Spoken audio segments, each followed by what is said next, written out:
দেখুন, মুক্ত আকাশের নিচে মুক্ত একটি মাঠ, আর সেই মুক্ত মাঠের মধ্যে মুক্তভাবে এই হাঁসগুলো খেলাধুলা করছে। তো দেখুন কি সুন্দর করে ঘাসের লতা পাতা কীভাবে খেয়ে নিচ্ছে।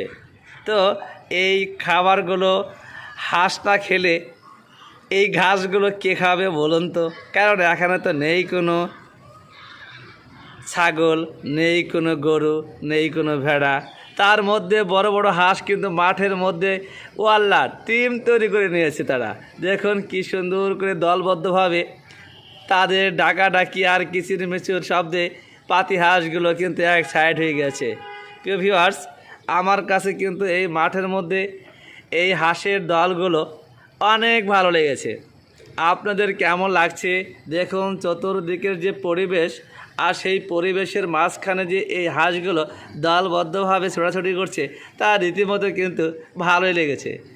আপনাদের দেখুন, আমি একটু জুম করে দেখিয়ে দিচ্ছি যে দেখুন কি সুন্দর করে একটি রাস্তা কিন্তু বয়ে গেছে।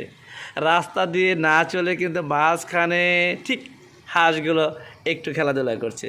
প্রিয় ভিউয়ার্স, আকাশটা কিন্তু অন্ধকার হয়ে গেছে, কারণ মেঘে ঢাকা।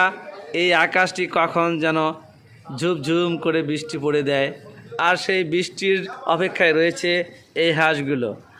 দেখুন, আমি আরেকটা জিনিস আপনাদের দেখিয়ে দিচ্ছি প্রিয় ভিউয়ার্স। মাঠের মধ্যে কিন্তু এই হাঁসগুলো এমনি এমনি আসেনি। মাঠের মধ্যে পানি জমে রয়েছে, তার মধ্যে এই মাঠের মধ্যে যে পানি জমে রয়েছে তার মধ্যে যে ঘাসগুলো ধীরে ধীরে বড় হয়ে উঠেছে কে জানে। দেখুন এই হাঁসগুলো সেই ঘাসের মধ্যে কিছু একটা খুঁজে নিয়ে নিচ্ছে।